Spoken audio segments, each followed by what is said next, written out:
How bad is it? Bad. We just lost contact with two of our deep space outposts. There's something massive on long-range scanners. Is this what Shepard warned us about? I'd stake my life on it. How long do we have? Not long. I sent word. The fleet's immobilizing. God help us all.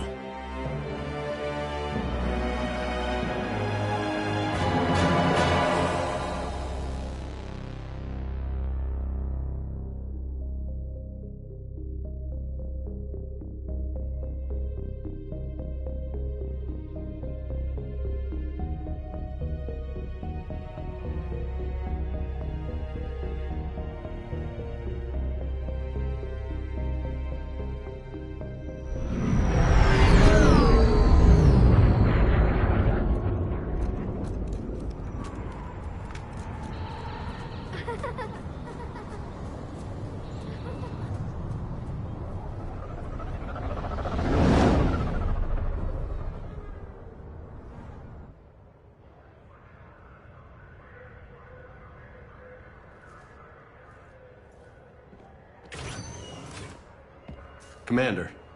You're not supposed to call me that anymore, James. Not supposed to salute you either. We gotta go. The Defense Committee wants to see you. Sounds important.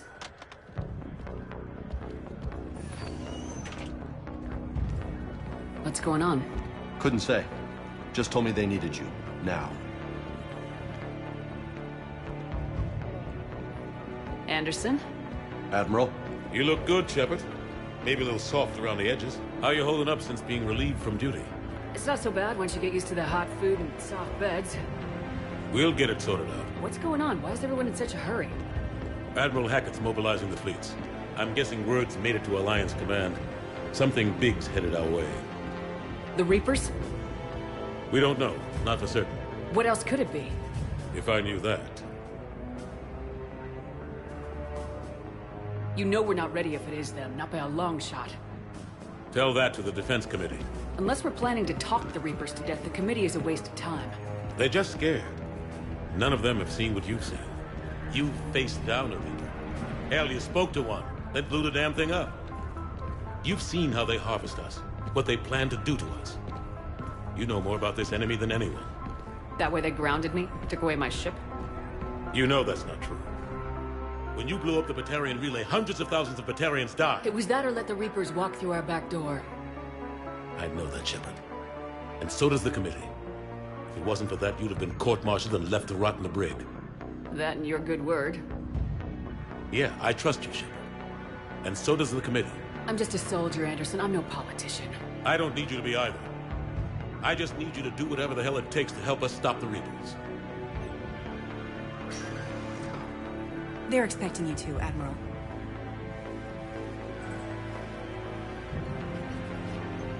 Good luck in there, Shepard.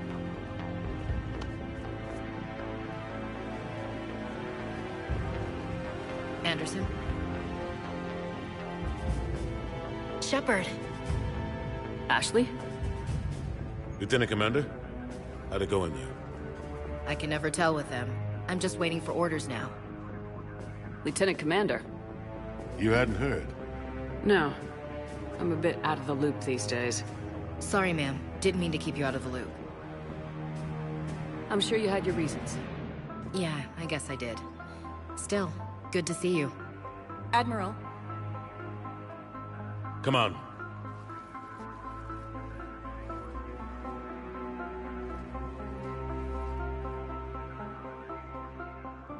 You know the commander? I used to.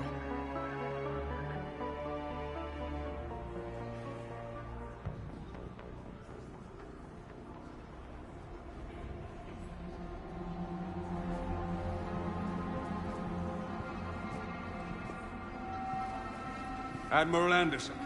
Shepard. What's the situation?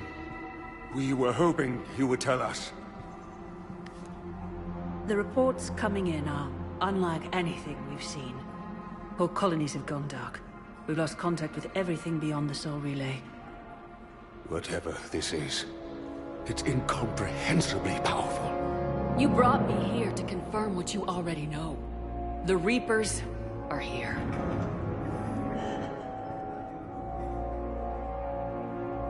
Then, how do we stop them? Stop them? This isn't about strategy or tactics. This is about survival. The Reapers are more advanced than we are, more powerful, more intelligent. They don't fear us. And they'll never take pity on us. But there must be some way. If we're gonna have any chance at surviving this, we have to stand together. That's it? That's our plan? Admiral, we've lost contact with Luna Base.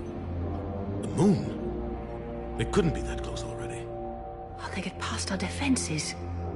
Sir, UK headquarters has a visual.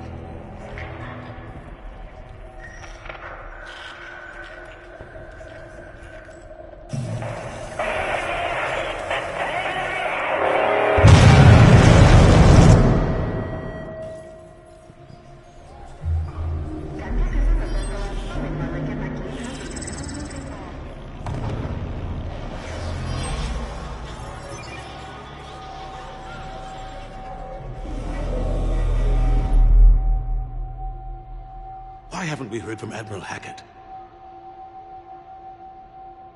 What do we do?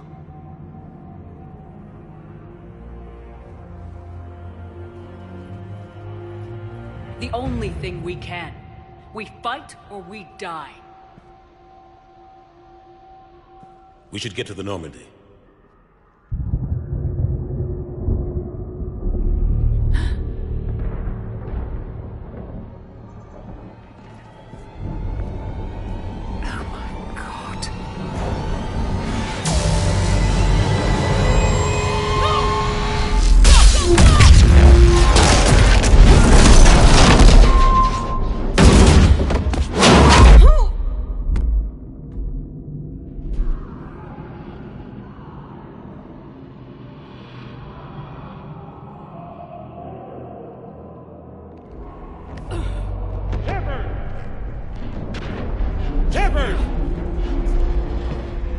Shepard! Come on, get up. Here, take this. We've got to get moving. This is Admiral Anderson. Report in, anyone. Lieutenant Commander Williams, is that you? What's your status? I can't raise the Normandy. You'll have to contact me. We'll meet you at the landing zone. Anderson up.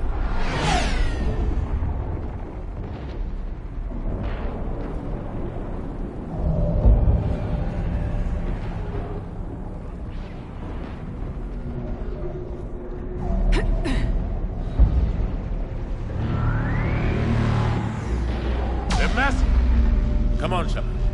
Ashley's headed to the Normandy. They'll pick us up if we can get to the spaceport. Let's move.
The Reaper called Harbinger is believed to be the oldest and largest in the Reaper Armada.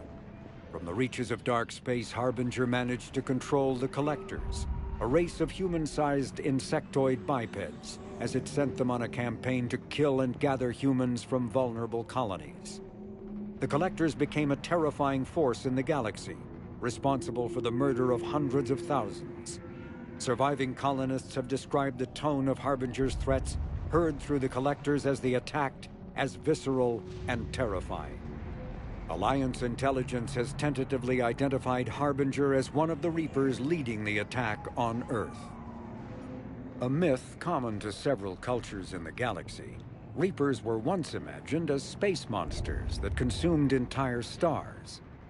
Archaeologists who searched for the sources of such myths found little besides the themes of all-consuming devils that are common to primitive cultures.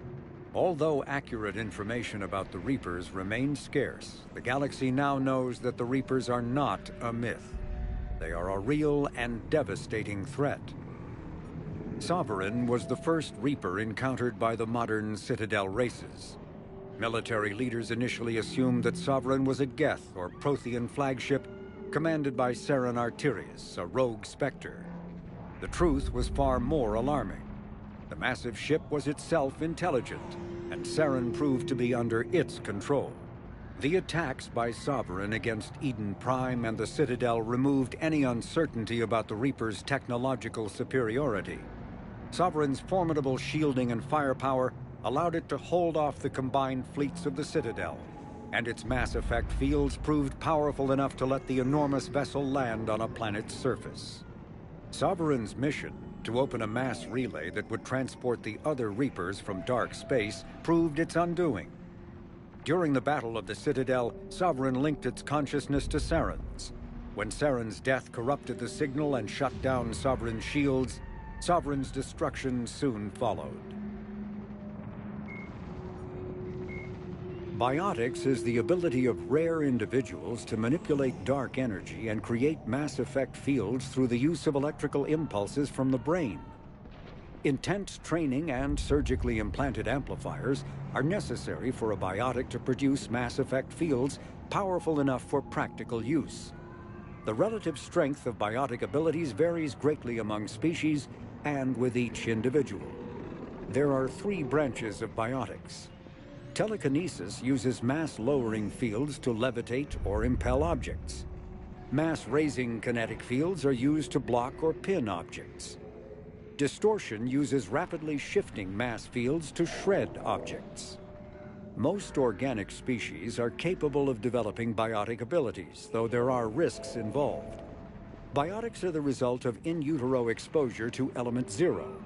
This usually causes fatal cancers in the victim, but in rare cases it coalesces into nodules within the fetus's developing nervous system. When subjected to an electrical current, the rare material dubbed Element 0, or EZO, emits a dark energy field that raises or lowers the mass of all objects within it. This mass effect is used in countless ways, from generating artificial gravity to manufacturing high-strength construction materials. It is most prominently used to enable faster-than-light space travel. EZO is generated when solid matter, such as a planet, is affected by the energy of a star going supernova.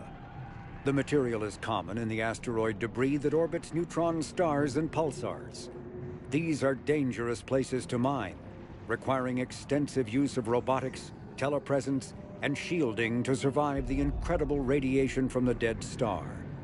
Only a few major corporations can afford the setup costs required to work these primary sources.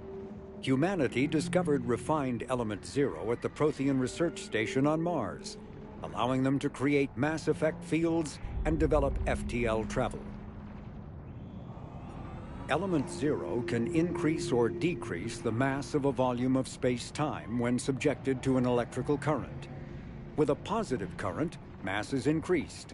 With a negative current, mass is decreased. The stronger the current, the greater the magnitude of the dark energy mass effect. In space, low mass fields allow FTL travel and inexpensive surface-to-orbit transit. High mass fields create artificial gravity and push space debris away from vessels. In manufacturing, low mass fields permit the creation of evenly blended alloys, while high mass compaction creates dense, sturdy construction materials. The military makes extensive use of mobility-enhancing technologies, with Mass Effect utilizing fighting vehicles standard frontline issue in most military forces. Mass Effect fields are also essential in the creation of kinetic barriers or shields to protect against enemy fire. Once believed to be of Prothean origin, mass relays were in fact created by the Reapers, using technology far beyond that of other living species. The enormous structures, scattered throughout the stars, create corridors of virtually mass-free space. This allows instantaneous transit between locations normally separated by years or even centuries, using conventional FTL drives. Primary mass relays can propel ships thousands of light years. The flight path, however, is fixed to a single relay elsewhere in the galaxy. By contrast, secondary relays, while only capable of propelling ships a few hundred light years, can reach any other relay within their limited range. Many primary relays lie dormant, their destinations not yet known. These relays are often left inactive on purpose, as established civilizations are unwilling to blindly open a passage that might connect them to a new hostile species. The Reapers do not share the same concern, and freely use the dormant relays. Metagel is a common medicinal salve used by paramedics, EMTs, and military personnel. It combines several useful applications: a local anesthetic, disinfectant, and clotting agent all in one. Once applied, the gel is designed to grip tight to flesh until subjected to a frequency of ultrasound. It is sealable against liquids, most notably blood, as well as contaminants and gases. The gel is a genetically engineered bioplasm created by the Certa Foundation, a medical technology megacorp based on Earth. Technically, Metagel violates Council laws against genetic engineering, but so far it has proved far too useful to ban. Omni-tools are handheld devices that combine a computer microframe, sensor analysis pack, and manufacturing fabricator. Versatile and reliable, an Omni-tool can be used to analyze and adjust the functionality of most standard equipment, including weapons and armor, from a distance. The fabrication module can rapidly assemble small three-dimensional objects from common reusable industrial plastics, ceramics, and light alloys. This allows for field repairs and modifications to most standard items, as well as the reuse of salvaged equipment. Omni-tools are standard issue for soldiers and first-in colonists. Admiral Stephen Hackett is a decorated officer in the Systems Alliance, currently assigned to Arcturus Station on the far side of the Sol Relay. In the battle for the Citadel, Admiral Hackett commanded the 5th Fleet. Following that victory, he was promoted to head of the Alliance military. Hackett was born to a single mother in Buenos Aires in 2134. When his mother died in the pandemic of 2146, he was placed in the Advanced Training Academy for Juveniles, where his superior talents in science and leadership quickly became evident. Hackett enlisted in 2152, volunteering for high-risk missions to colonize space beyond the Sol Relay. He was commissioned as a second lieutenant on Arcturus Station in 2156, and soon proved his ability in the First Contact War. His rare ascent from enlisted man to admiral remains an Alliance legend. Admiral David Edward Anderson is a career military officer in the Systems Alliance Navy. Born in London in 2137, he later moved to Arcturus Station and became the first graduate of the Alliance's now renowned N7 Marine program. Anderson is one of the Alliance's most decorated Special Forces operatives, and served with honor during the First Contact War. He was the original captain of the SSV Normandy before relinquishing command to his XO, Commander Shepard. After the Alliance victory in the Battle of the Citadel, Anderson briefly served as the Citadel's first human counselor. He soon became embroiled in a Cerberus plot to abduct his friend Kaylee Sanders, however, and learned that he was unable to live a life without action. He stepped down as counselor and returned to the military to prepare for the Reaper invasion.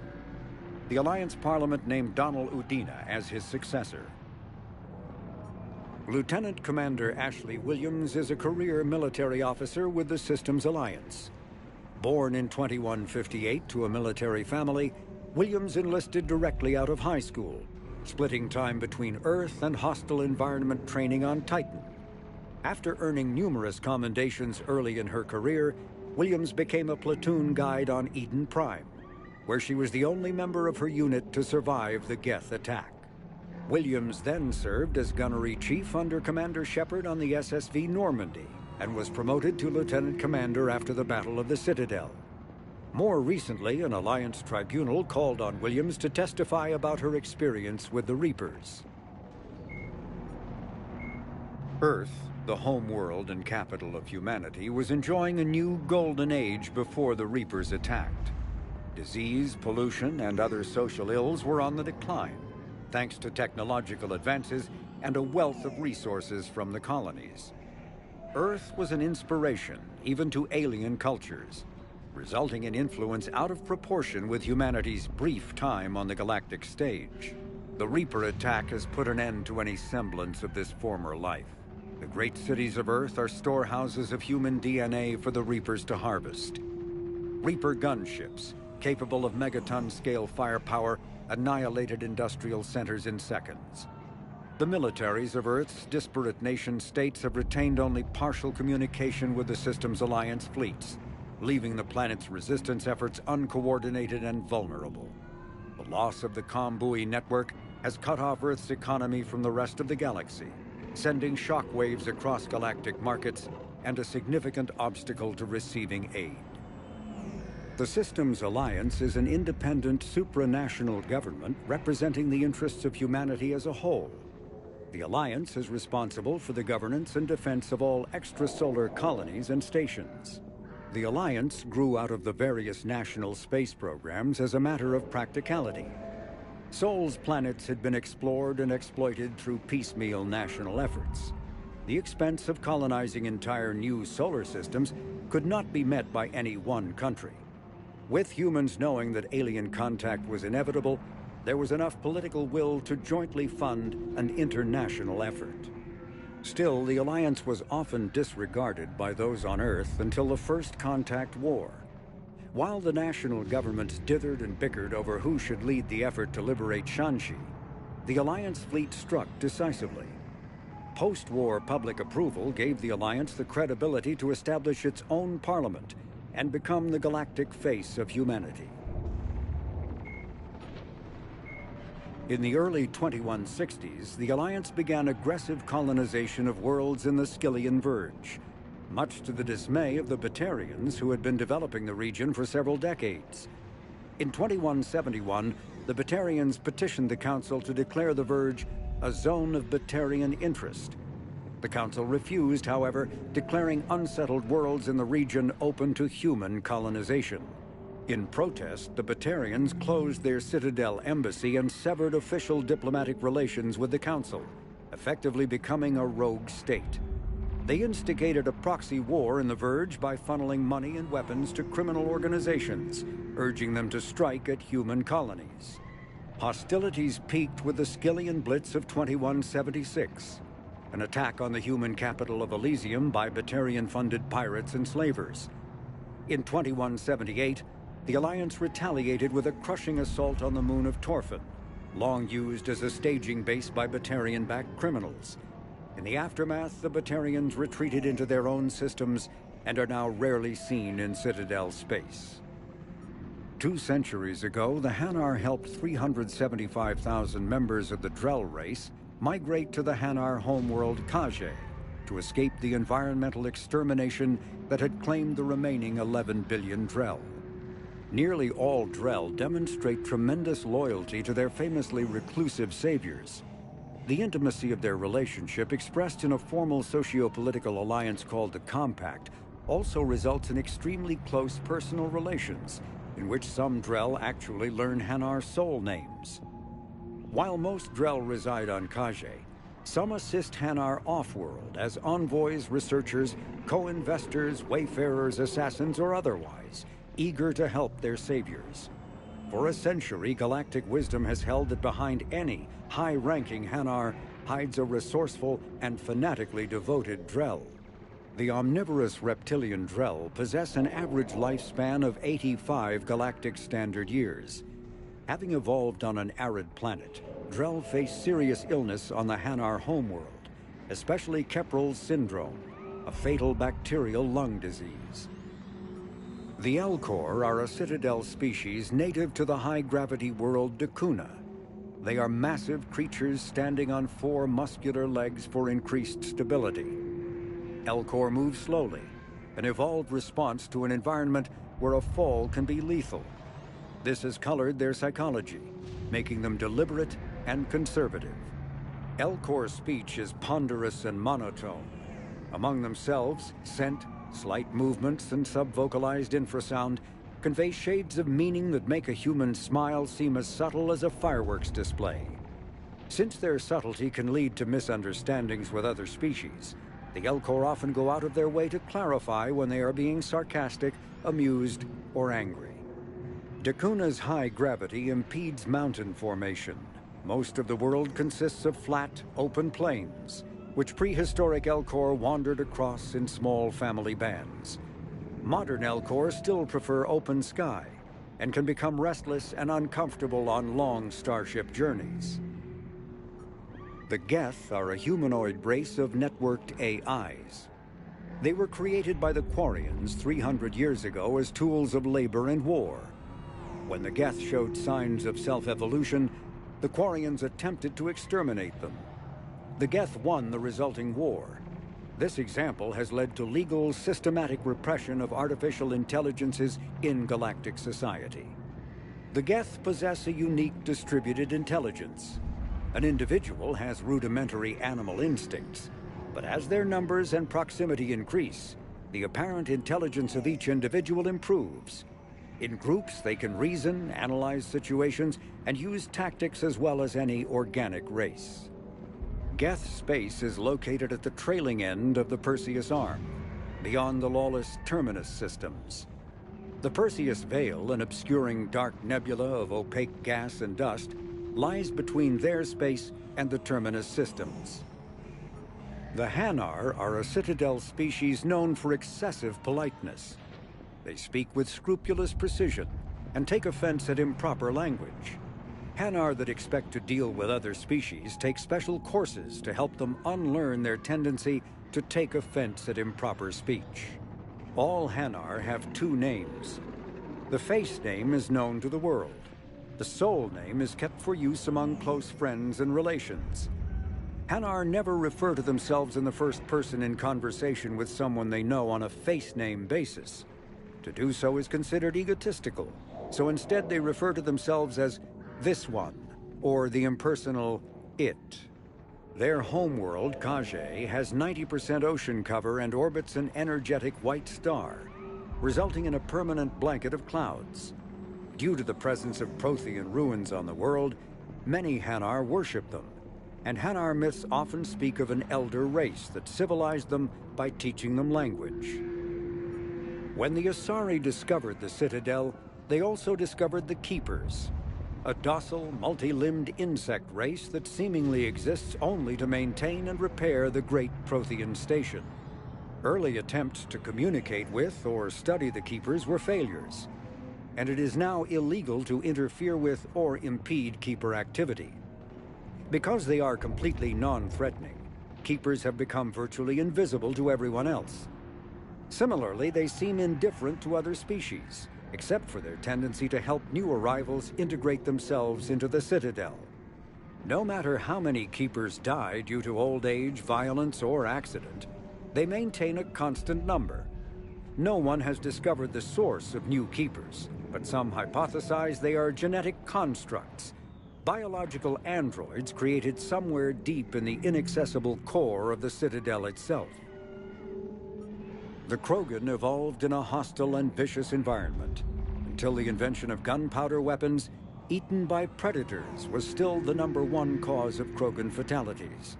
Afterwards, it was death by gunshot. When the Solarians discovered them, the Krogan were a brutal, primitive species struggling to survive a self-inflicted nuclear winter. The Solarians culturally uplifted them, teaching them to use and build modern technology so they could serve as soldiers in the Rachni War. Liberated from the harsh conditions of their homeworld, the quick-breeding Krogan experienced an unprecedented population explosion. They began to colonize nearby worlds, even though these worlds were already inhabited. The Krogan rebellions lasted nearly a century, only ending when the Turians unleashed the Genophage, a Solarian-developed bioweapon that crushed all Krogan resistance. The Genophage makes only 1 in 1,000 pregnancies viable, and today the Krogan are a slowly dying breed. Understandably, the Krogan harbor a grudge against all other species, especially the Turians. Driven from their home system by the Geth nearly 3 centuries ago, most Quarians now live aboard the Migrant Fleet, a flotilla of 50,000 vessels ranging in size from passenger shuttles to mobile space stations. Home to 17 million Quarians, the flotilla understandably has scarce resources. Because of this, each Quarian must go on a rite of passage known as the Pilgrimage when they come of age. They leave the fleet and only return once they have found something of value they can bring back to their people. Other species tend to look down on the Quarians for creating the Geth and for the negative impact their fleet has when it enters a system. This has led to many myths and rumors about the Quarians, including the belief that underneath their clothes and breathing masks, they are actually cybernetic creatures, a combination of organic and synthetic parts. The Volus are a member species of the Citadel with their own embassy, but they are also a client race of the Turians. Centuries ago, they were voluntarily absorbed into the hierarchy, effectively trading their mercantile prowess for Turian military protection. Irun, their home world, lies far beyond the normal life zone of its star. However, the world has a high-pressure greenhouse atmosphere that traps enough heat to support an ammonia-based biochemistry. As a result, the Volus must wear pressure suits and breathers when dealing with other species, as conventional nitrogen-oxygen air mixtures are poisonous to them, and in the low-pressure atmospheres tolerable to most species, their flesh will actually split open. Volus culture is tribal, bartering lands and even people to gain status. This culture of exchange inclines them to economic pursuits. It was the Volus who authorized the Unified Banking Act, and they continue to monitor and balance the Citadel economy.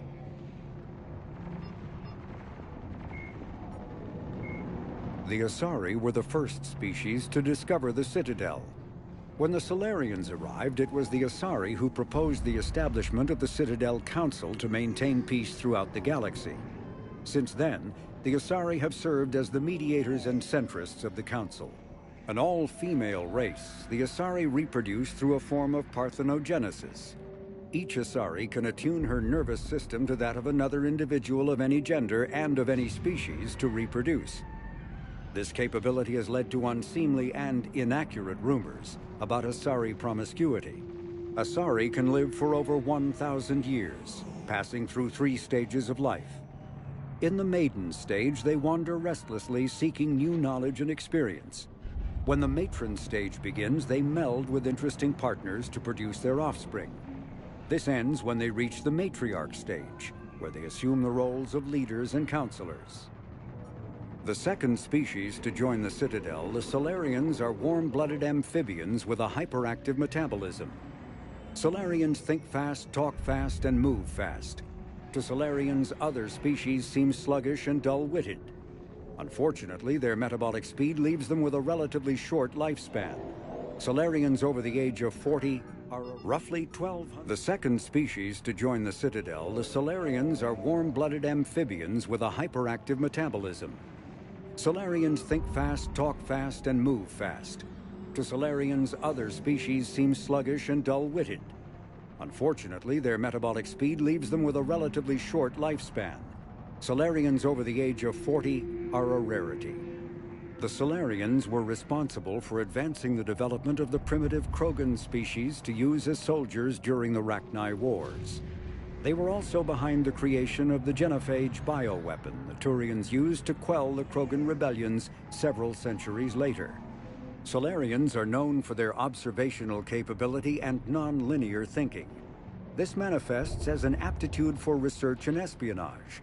They are constantly experimenting and inventing, and it is generally accepted that they always know more than they're letting on.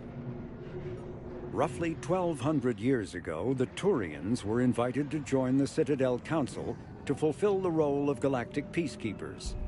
The Turians have the largest fleet in Citadel space, and they make up the single largest portion of the Council's military forces.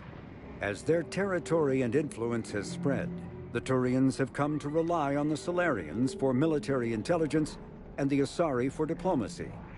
Despite a somewhat colonial attitude towards the rest of the galaxy, the ruling hierarchy understands they would lose more than they would gain if the other two races were ever removed. Turians come from an autocratic society that values discipline and possesses a strong sense of personal and collective honor. There is lingering animosity between Turians and humans over the First Contact War of 2157, which is known as the Relay 314 incident to the Turians. Officially, however, the two species are allies, and they enjoy civil, if cool, diplomatic relations.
Let's move!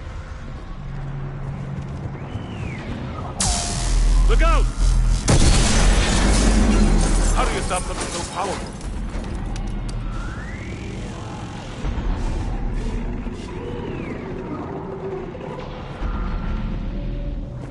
Take a running jump. It's farther than it looks.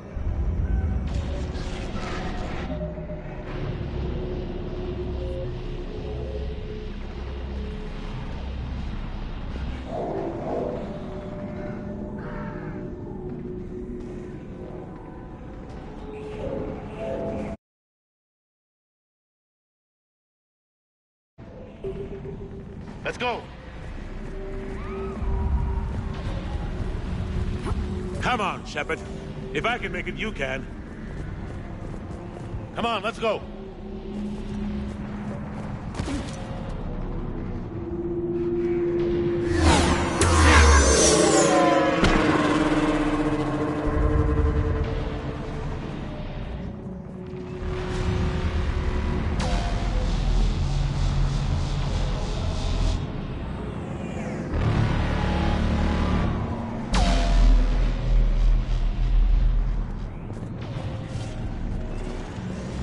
Come on.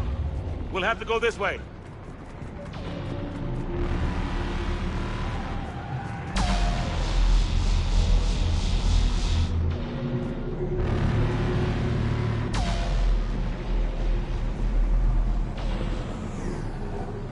Looks clear. Let's go.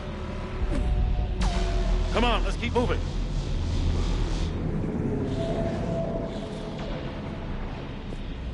Lieutenant Commander, you read me? I'm patching in Shepard. We're almost to the Normandy. I've got Lieutenant Vega with me, but we're taking heavy fire. We're about 5 minutes out. Say again? Commander! Damn it! Come on, we gotta move!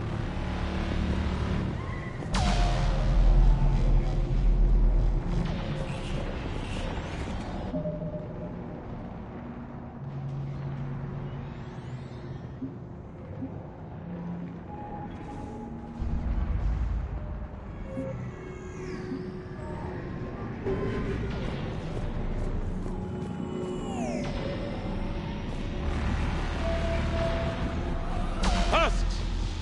Take him out!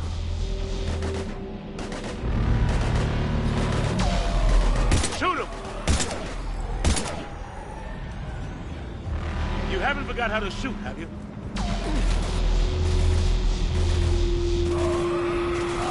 Take him out! Shoot him! You haven't forgot how to shoot, have you? Take him out!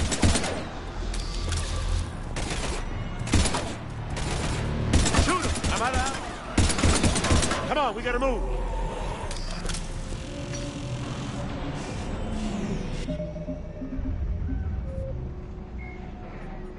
Husks are the aggressive, mindless foot soldiers of the Reaper armies.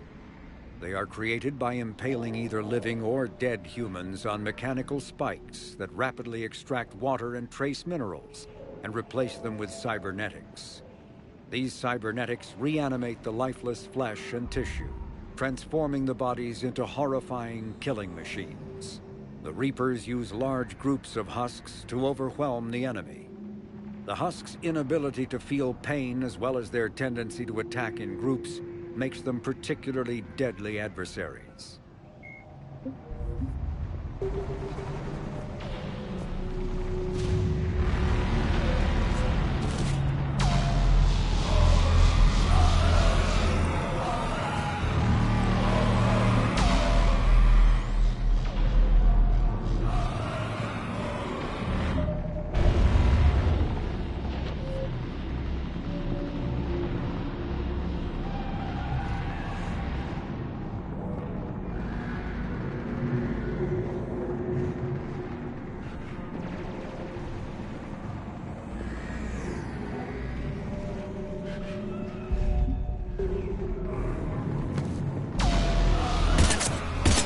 Take these things out the old-fashioned way.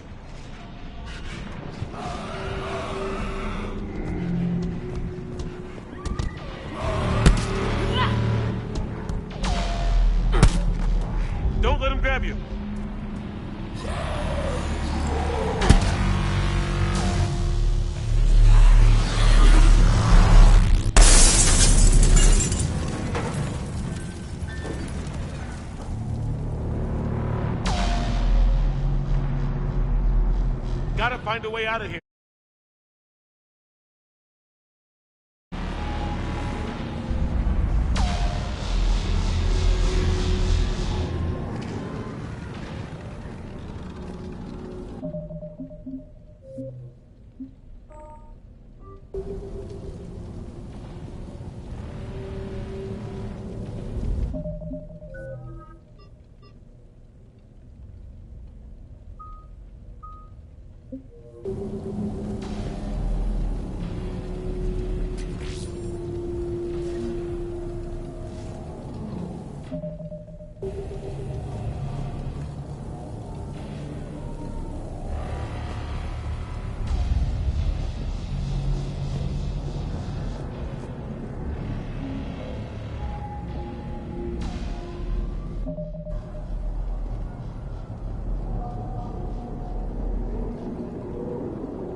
Watch it!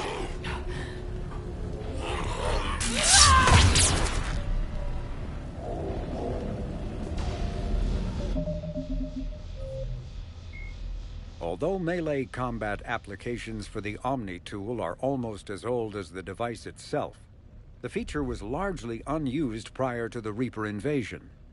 The need to take on multiple husks in close quarters forced the Alliance to develop ways to enhance the tool's offensive capability.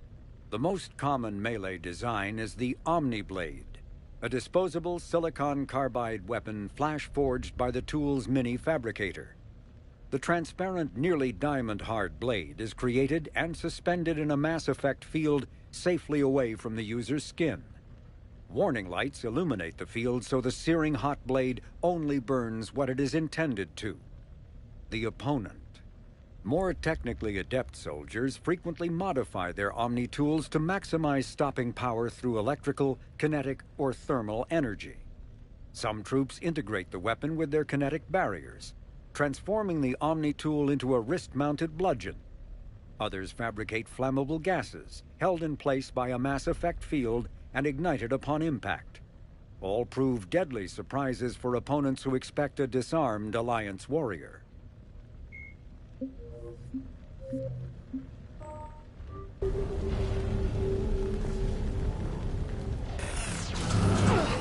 Through this way.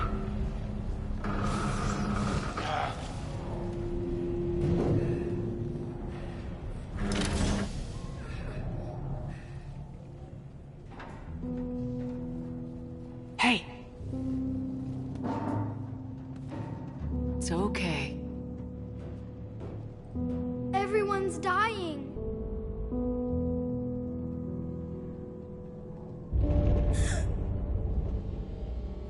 Come here. I need to get you someplace safe. Take my hand. You can't help me. Shepard! In here.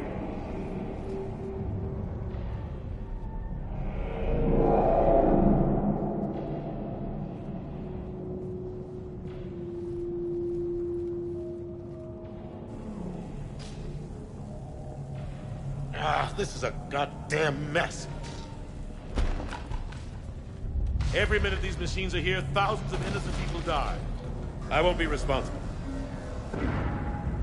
It's hard enough fighting a war, but it's worse knowing no matter how hard you try, you can't save them all. Exactly. It's so fast. I thought we'd have more time. We knew they were coming. And they still just cut through our defenses. We need to go to the Citadel. Talk to the Council. The Citadel?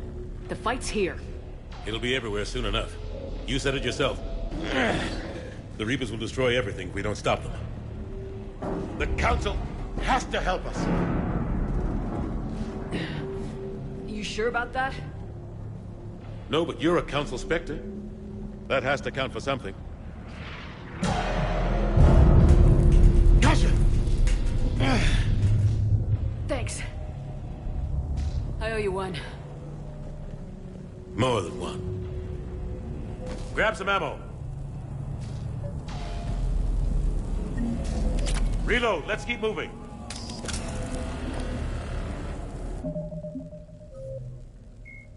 The Citadel is an ancient deep space station presumably constructed by the Protheans. Since the Prothean extinction, numerous species have come to call the Citadel home. It serves as the political, cultural, and financial capital of the galactic community. To represent their interests, most species maintain embassies on the Presidium, the Citadel's inner ring. The Citadel Tower in the center of the Presidium holds the Citadel Council chambers. Council affairs often have far-reaching effects on the rest of the galactic community. 5 arms, known as the wards, extend from the Presidium. Their inner surfaces have been built into cities, populated by millions of inhabitants from across the galaxy. The Citadel is virtually indestructible. If attacked, the station can close its arms to form a solid, impregnable shell. For as long as the station has existed, an enigmatic race called the Keepers has maintained it. Spectres are agents from the Office of Special Tactics and Reconnaissance and answer only to the Citadel Council. They are elite military operatives, granted the authority to deal with threats to peace and stability in whatever way they deem necessary. They operate independently or in groups of 2 or 3. Some are empathetic peacekeepers resolving disputes through diplomacy. Others are cold-blooded assassins, ruthlessly dispatching problem individuals. All get the job done one way or another, often operating outside the bounds of galactic law. The Spectres were founded after the Solarians joined the Council. For many years they operated in secrecy as backroom problem solvers. Only after the Krogan rebellions did their activities become publicized. Assignment of a Spectre is less contentious than a military deployment, but makes it clear that the Council is concerned about a situation.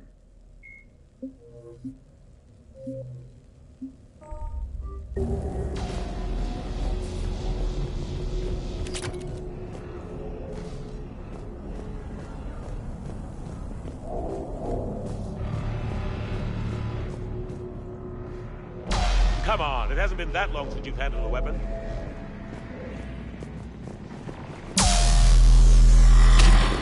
So, Lieutenant Commander Williams, we're in sight of the spaceport. ETA 3 minutes. We've made it to the Normandy, taking heavy fire. Oh God! They're gonna take down that dreadnought. Invasive maneuvers. Lieutenant Commander, Ashley! Damn it, they're in trouble.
Normandy, we're going to reroute. Do you copy?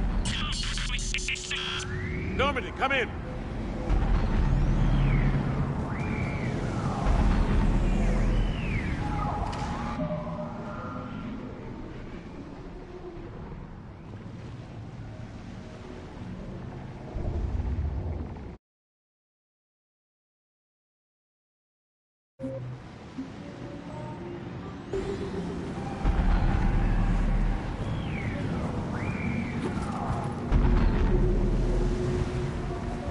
Friendlies.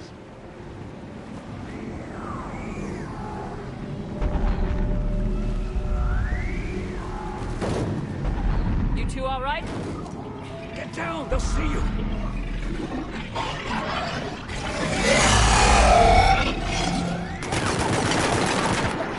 Keep your head down.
Finish them all!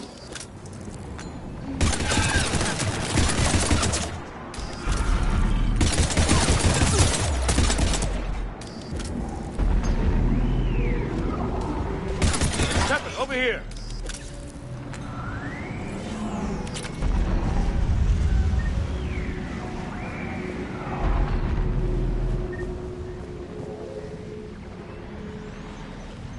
What happened here? Our gunship was shot down. We barely made it. You have a radio? We're trying to contact our ship. No. There's one in the gunship, but it's gonna be crawling with those things. Stay here, son. We'll get you out of here.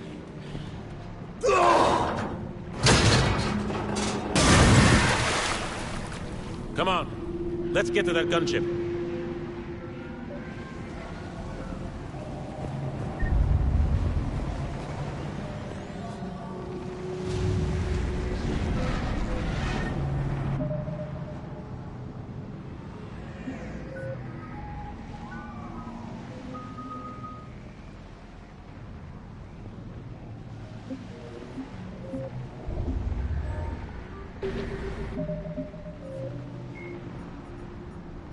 Cannibals are frontline Reaper units created from corrupted Batarians. The nickname refers to their propensity to devour the bodies of fallen comrades. This triggers a biochemical process through which the cannibals spontaneously heal themselves and grow new chitinous armor. The transformation also appears to give cannibals a greater awareness of their surroundings, leading to more strategic behavior and careful use of battlefield cover.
What the hell are those?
Shepard, over here. I found a radio.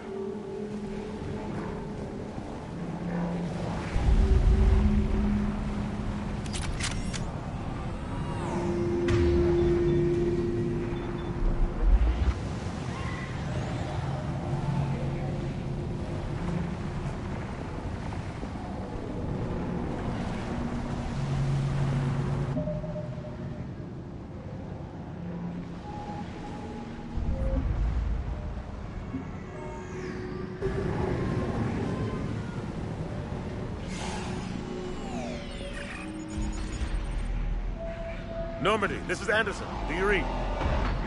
Admiral, what's your location? By a downed gunship in the harbor.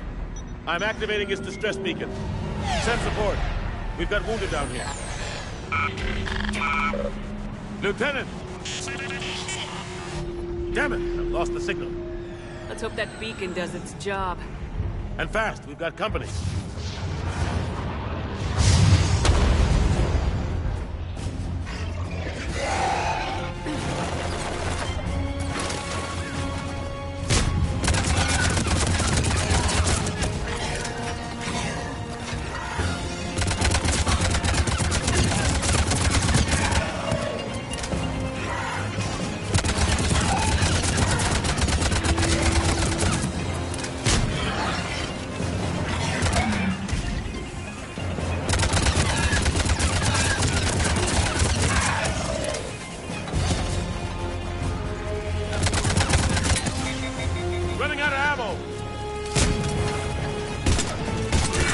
Hope they get there soon. You and me both!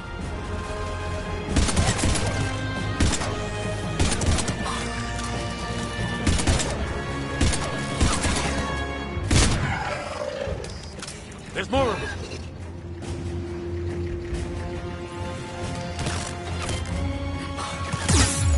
Cavalry has arrived.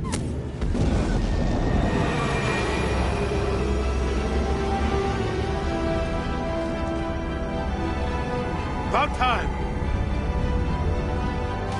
Let's go!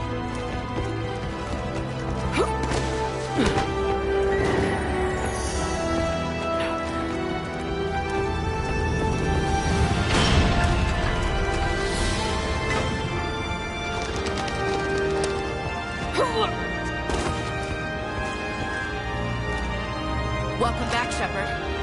Thanks. Shepard! Come on! I'm not going.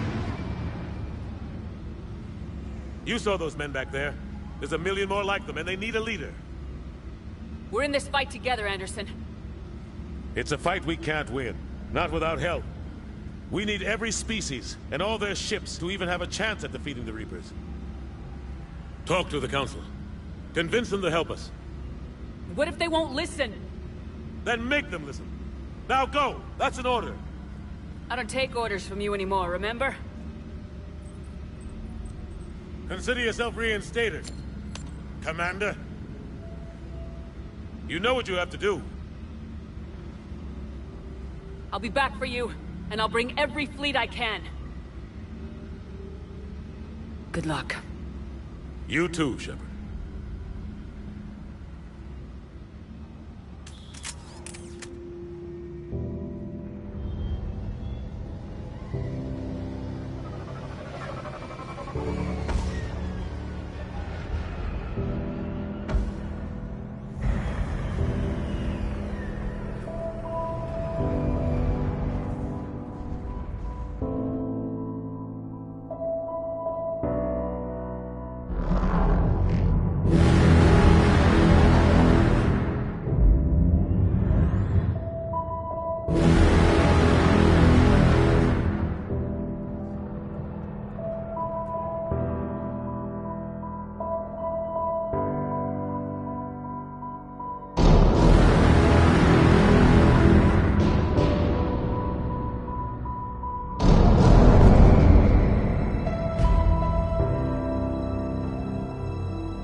What the hell's going on? Where's Anderson? Where are we going? Hey! We're leaving. Leaving? What's going on? Anderson wants us to go to the Citadel, get help for the fight. Bullshit, he wouldn't order us to leave. We don't have a choice. Without help, this war's already over. Forget it. Drop me off someplace. Enough! Don't you think I'd rather stay and fight? We're going to the Citadel. You want out? You can catch a ride back from there. Commander! Joker, that you? Alive and kicking. Got an emergency transmission from Admiral Hackett for you. Patch it through. Shepard, sustained heavy losses. The force was overwhelming. There's no way we can defeat them conventionally. Anderson's already ordered me to the Citadel to talk to the Council. First, I need you to Alliance outpost on Mars. We lose control of the system. Yes, sir. We've been researching the Prothean archives with Dr. Tassoni. We found a way to stop the Reapers. The only way to stop them. Contact soon. Hack it out. Joker, set a course for the Mars archives. Mars? Roger that. This is local. Why Mars? What does he think we'll find there? I don't know. Yet. But if it helps us win this war... Grab your gear.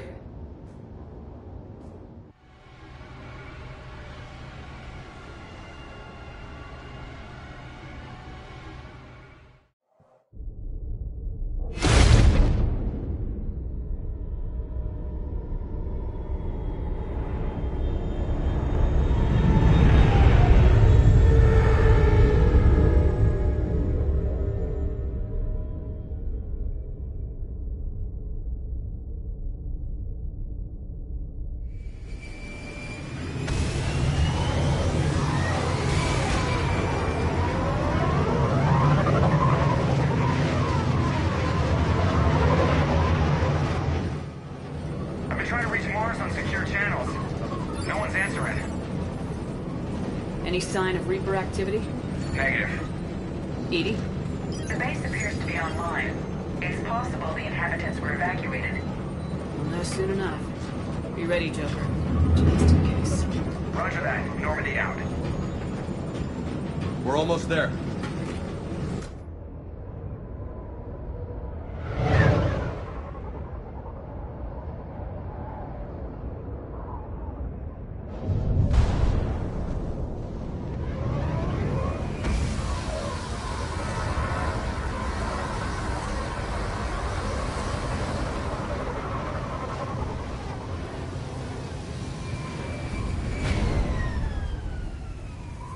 Still no contact from the base, but we've got a massive storm headed our way. How long till it hits? Half hour tops. After that, we're gonna have difficulty keeping up comms with the Normandy. Understood.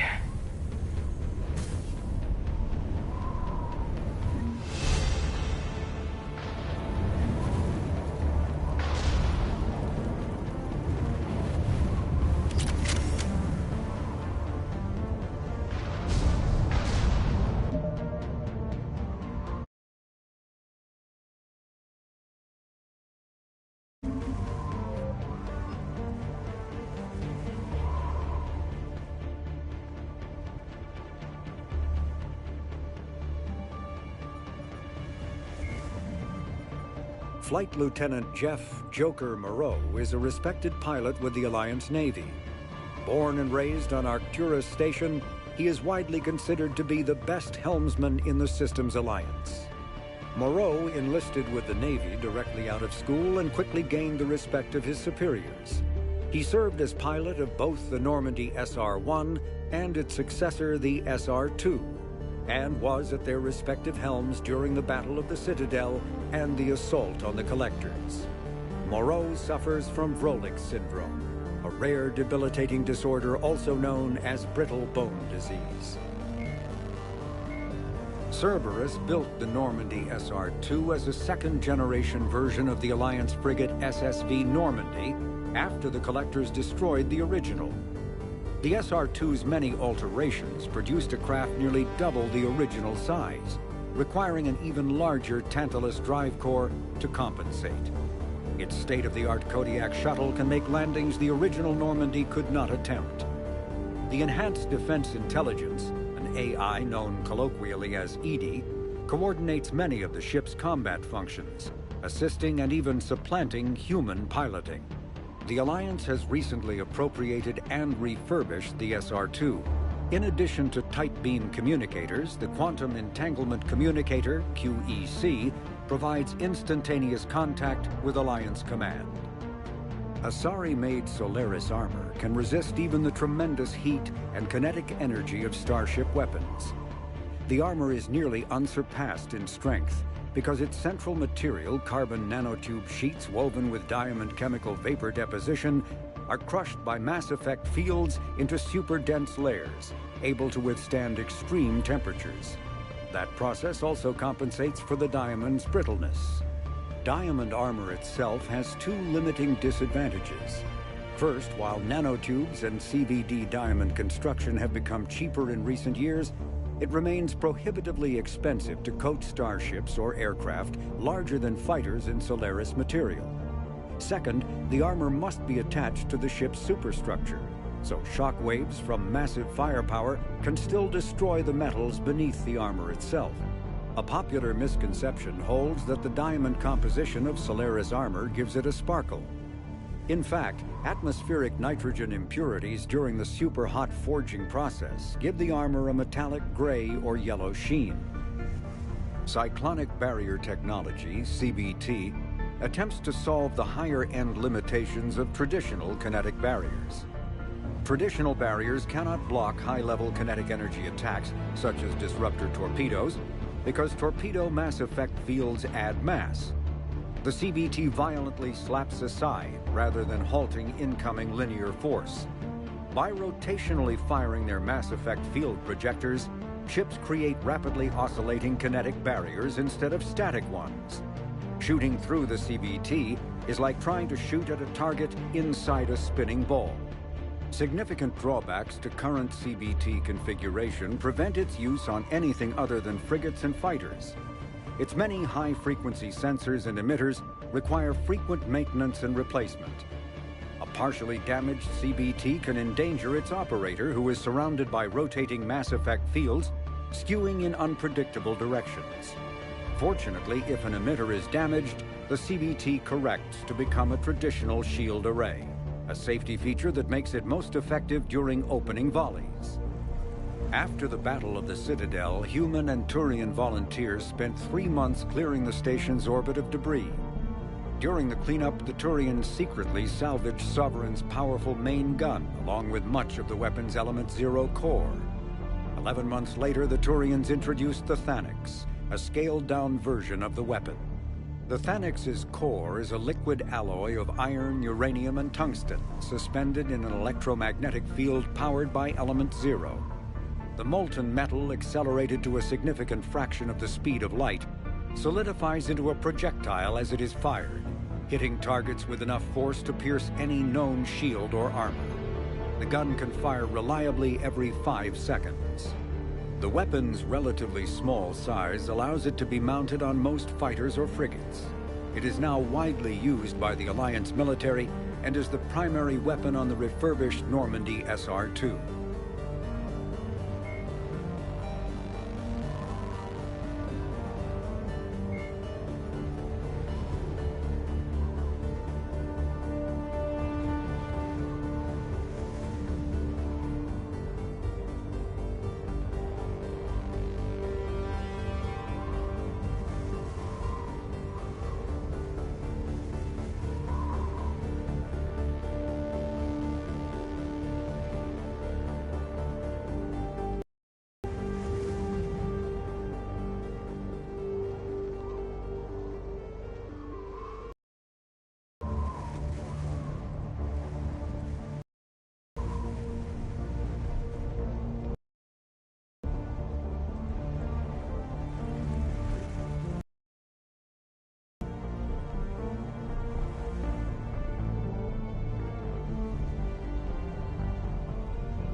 Damn, that's a huge storm.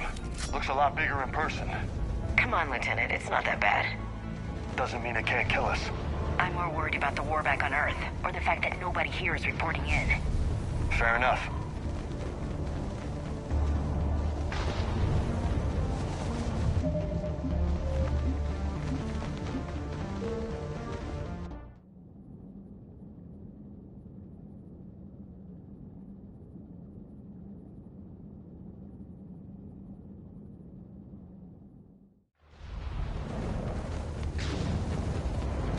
Damn, that's a huge storm. Looks a lot bigger in person. Come on, Lieutenant, it's not that bad. Doesn't mean it can't kill us. I'm more worried about the war back on Earth, or the fact that nobody here is reporting in. Fair enough.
What's that?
Sergeant Reeves. Doesn't look like he put up a fight. Something's not right here. Keep a low profile till we know what's going on. Roger that.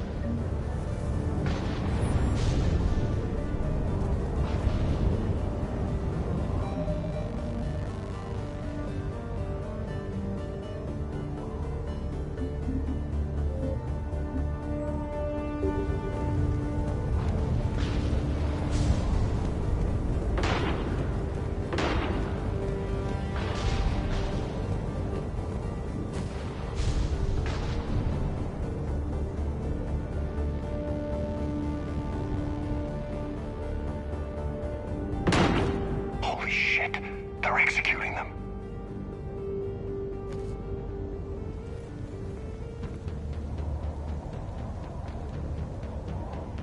It's a clear shot. I know we're here now.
Cerberus, weren't they?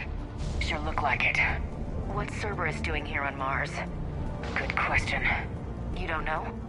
I'm not with them anymore, Ash, if that's what you're asking. It wasn't, but you have to admit, it's a bit convenient.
Yeah, just a few vehicles. Kinda suggests they had help. From the inside. Seems likely. You'd need a lot more men and firepower to take this place otherwise.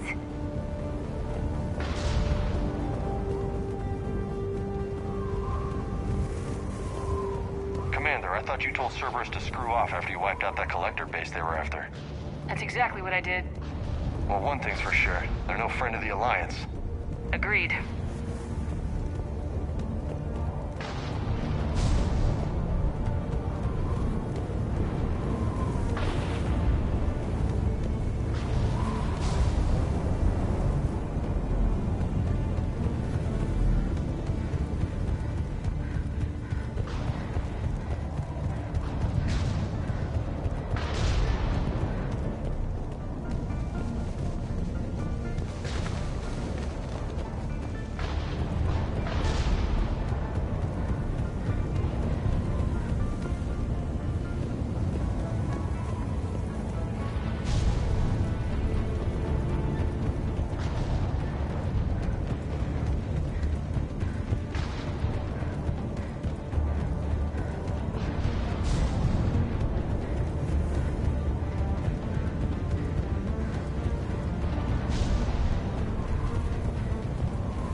answer, Shepard.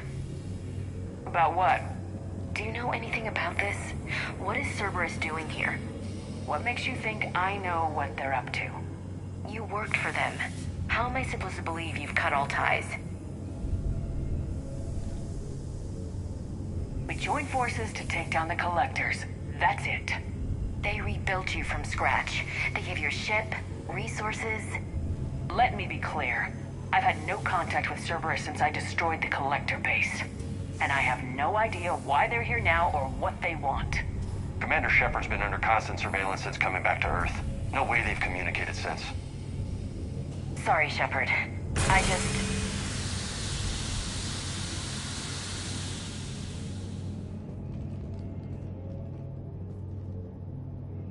I shouldn't have to explain myself to you, Ash.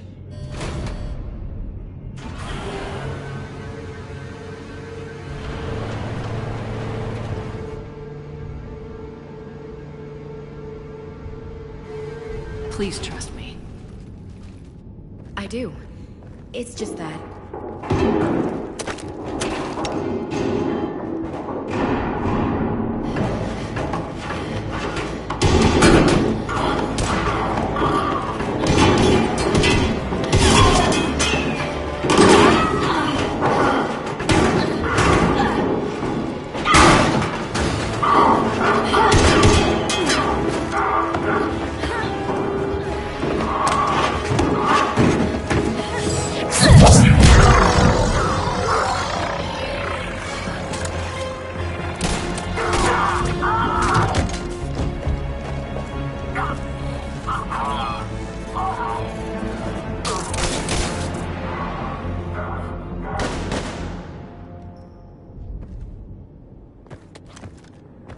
Easy there, Lieutenant. She's with us. Shepard, thank the goddess you're alive. Liara. I was worried when the reports came in. They hit Earth hard. Yeah. It was difficult to leave. Ashley, I'm sorry. But why'd you come here? Hackett ordered us to come. Said you know what was going on. I do. Hallelujah. Some answers, finally. Maybe. I've discovered plans for a Prothean device. One that could wipe out the Reapers. Here? On Mars? In the Prothean archives, yes. We've known about the archives for decades. Why now? Process of elimination, mixed with a little desperation. When you destroyed the Alpha Relay, you bought us some time. But then you were under investigation. I knew I had to do something. Hackett knew it too. He contacted me, asking if I would use my resources as a shadow broker to find a way to stop the Reapers. My search led me here. Hackett got me access to the archives and kept me updated on your status. I meant to come see you, but... I was under house arrest. There wasn't much I could do to help you anyway. I suppose you're right. In any case, my work paid off. The archives are full of data, an overwhelming amount. I think I found what we need. I guess I'll believe it when I see it. Where do we find this weapon? It's not a weapon, not yet. It's plans for a device, a blueprint. It's more than we had a minute ago. How do we get it? The archives are just across that tramway. Assuming Cerberus hasn't locked it down. What are they after? Yeah, they seem hell-bent on catching you. They want what I'm here for. What we're all here for. But why? The Protheans came close to defeating the Reapers. They had plans to destroy them, but ran out of time. And anything powerful enough to destroy the Reapers... Just might be something Cerberus would be interested in. So it's a race to the archives.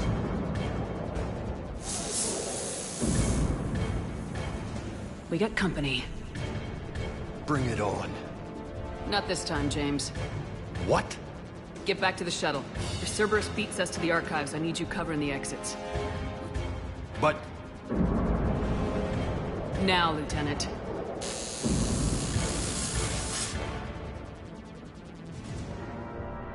They're getting closer. We should take cover.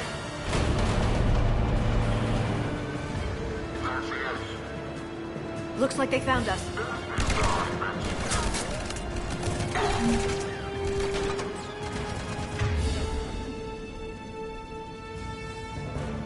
Not a problem for someone with biotics.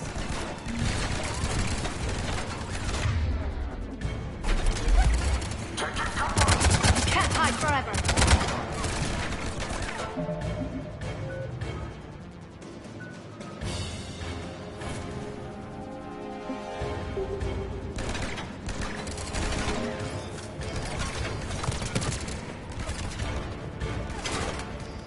You're going to need more than guns to finish them, Shepard.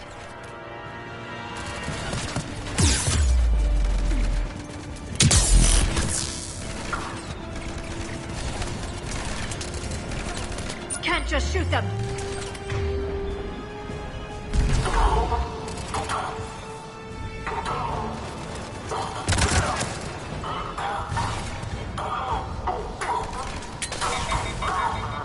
You can't hide forever. That's all of them. Good. Let's find a way up.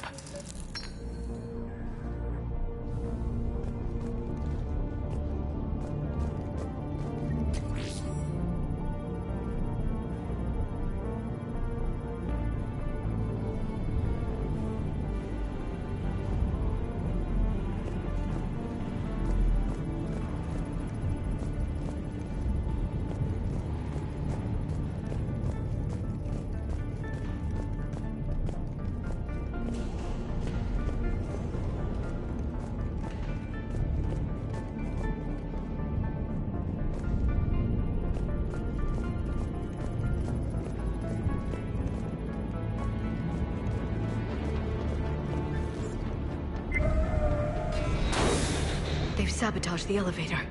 Look for another way up.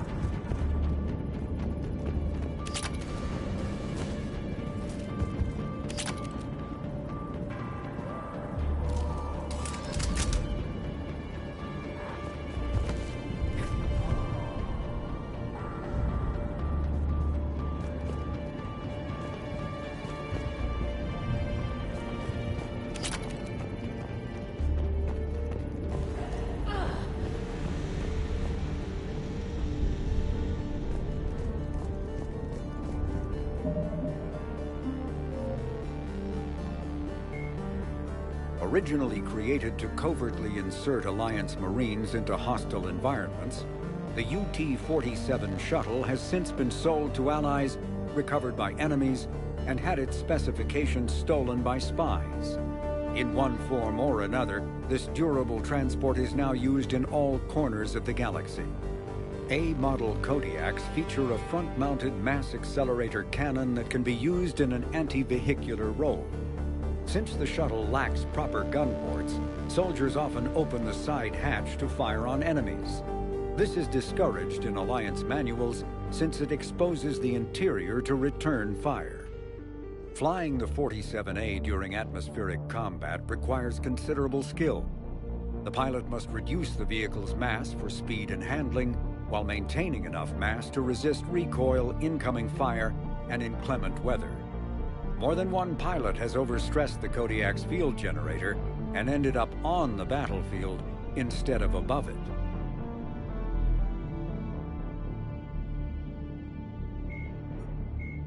In recent years, the pro-human syndicate known as Cerberus has seen its influence grow galaxy-wide.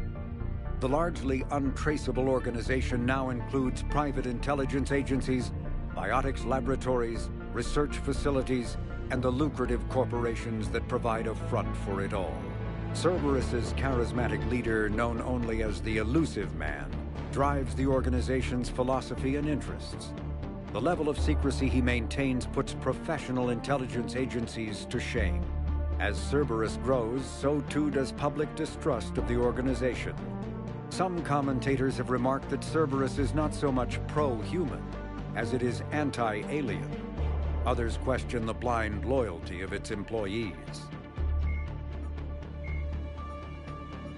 Dr. Liara Tassoni is an Asari information broker with a background in scientific research on Prothean technology. Born on Thessia in 2077, she is the only child of the late matriarch Benezia. Although mother and daughter became estranged in the years before Benezia was indoctrinated by the Reaper known as Sovereign. Tassoni is also a highly trained biotic who served under Commander Shepard aboard the SSV Normandy before the ship was destroyed in a collector attack.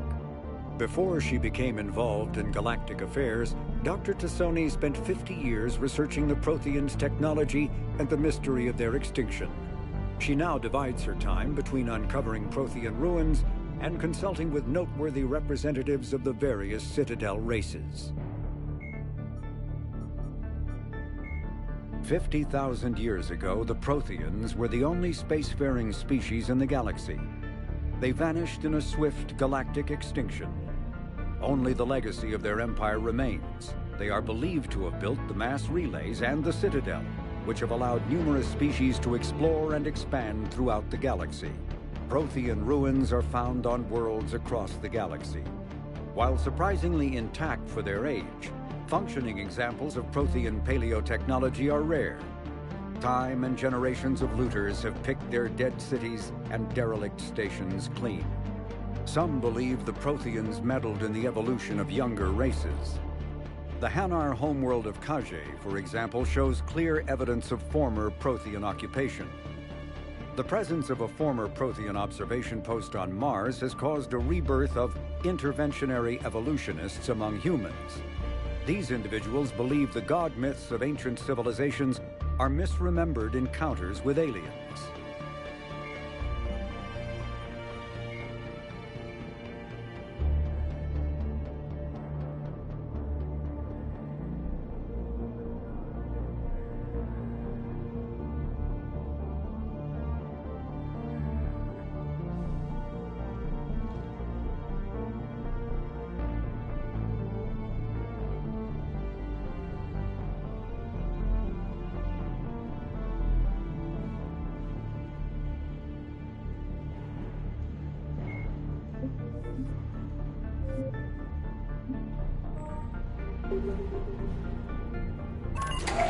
This is a secure station.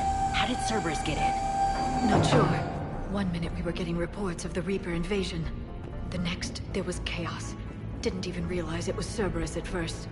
Could they be working with the Reapers? Doubtful, but I suppose anything's possible.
We'll need access to the pedway. Controls should be nearby.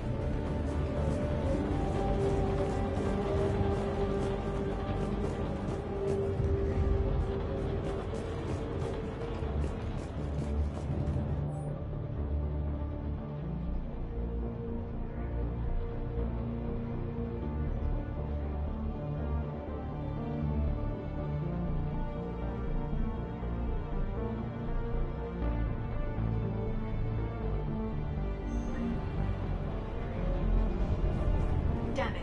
Security's been tampered with.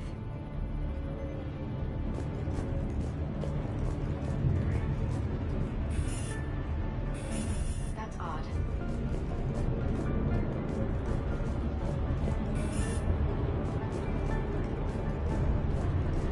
What the?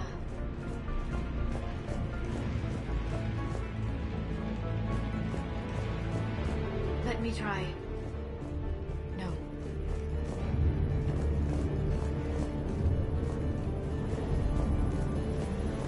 Damn it. Security's been tampered with.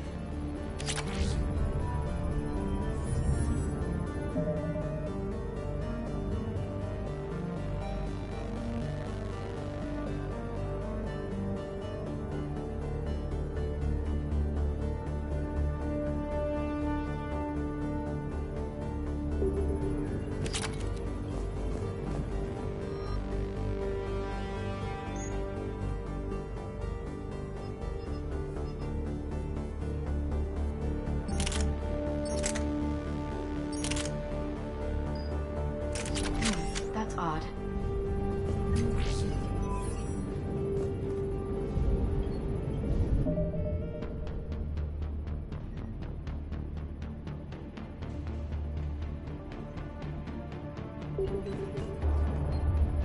What the?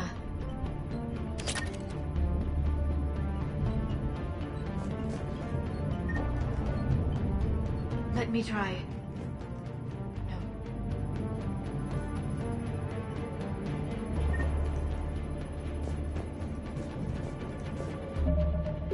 Damn it. Security's been tampered with. Shepard, see if you can gain access to the pedway. I can't seem to unlock the live feeds, but... Hey, did you see that? Who's that woman in the vid? That's Dr. Ivakore. She got here about a week ago. Any luck? Pedway's been locked out. Alright, looks like there's construction nearby. We can get out on the roof. We can find a way around from there. Great. Let's move.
What the hell? Looks like the Alliance is still putting up a fight. That tram heads to the archives. Once Cerberus is across, they're at the final security checkpoint. And that's where we're headed.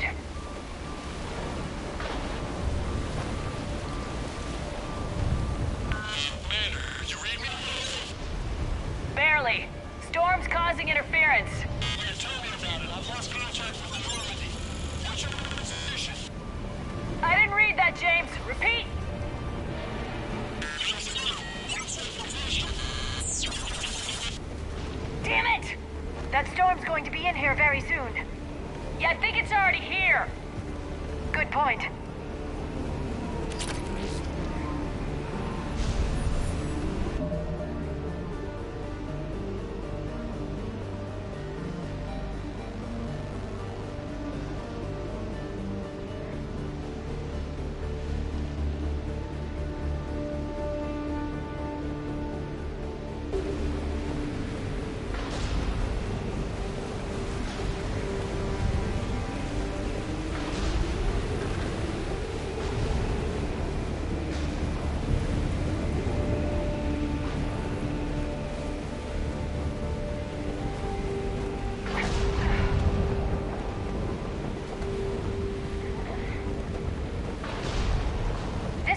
Shouldn't be open.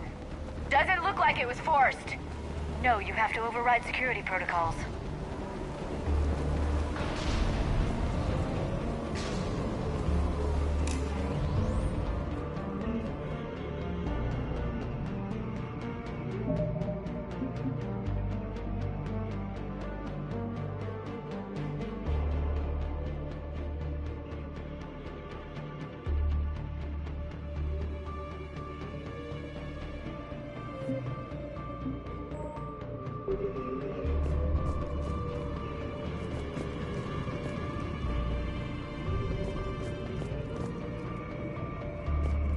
Someone vented the air from this room while they were still here.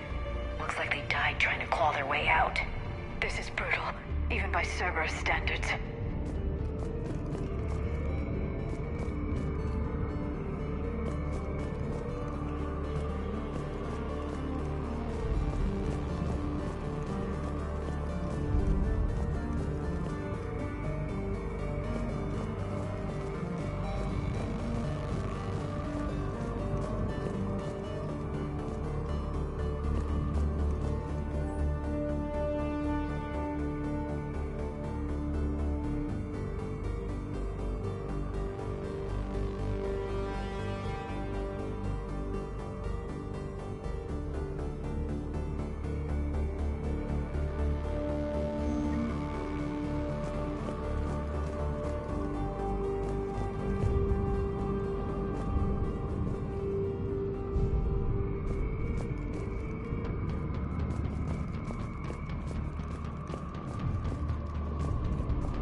What's our order?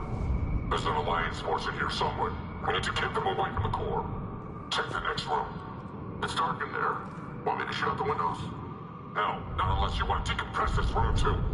I don't see anyone. Come on, there's no one alive in there. Let's keep moving.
any of these people, Liara?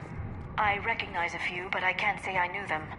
As the only Asari here, I think perhaps I was viewed with a little suspicion. I spent most of my time researching alone, translating.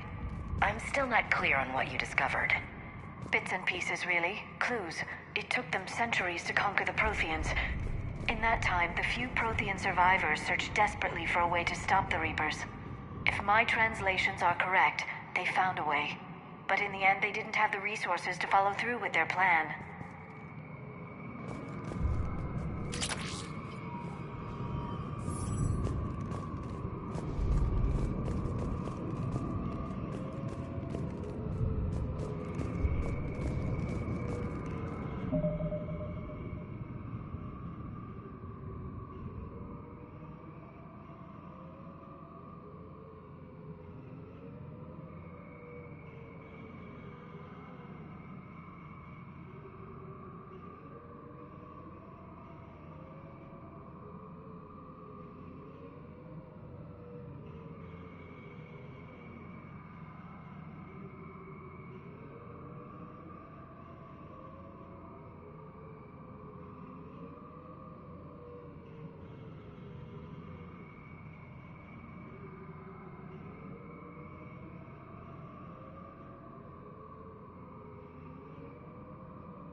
We need to pressurize the room first.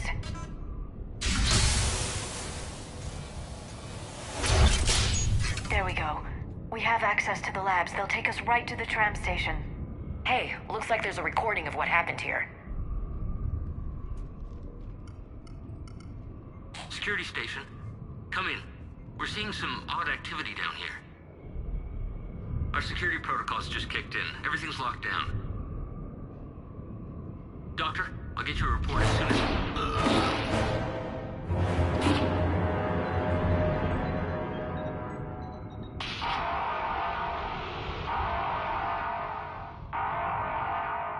I guess we know how Cerberus got in. I should have realized it when I met her. I was just so focused on finding a way to stop the Reapers. Stopping the Reapers is the only thing we should be focused on. It's not your fault. But what if we're wrong? What if there's no way to stop them? What if these are our last days and we spend them scurrying around trying to solve a problem we can't fix? Come on, Liara. I know. I shouldn't think that way. I don't know how you do it. You've always stayed focused, even in the worst situations. When there's so much at stake, I just think about what I'd lose if I fail. That's a terrible burden. We'll stop them, Liara. Together. Thanks, I want to believe you. Okay, doors open. We can get to the labs and tram station through there. Good. Let's move.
What's that smell? They just activated the decontamination protocols. With the staff still inside.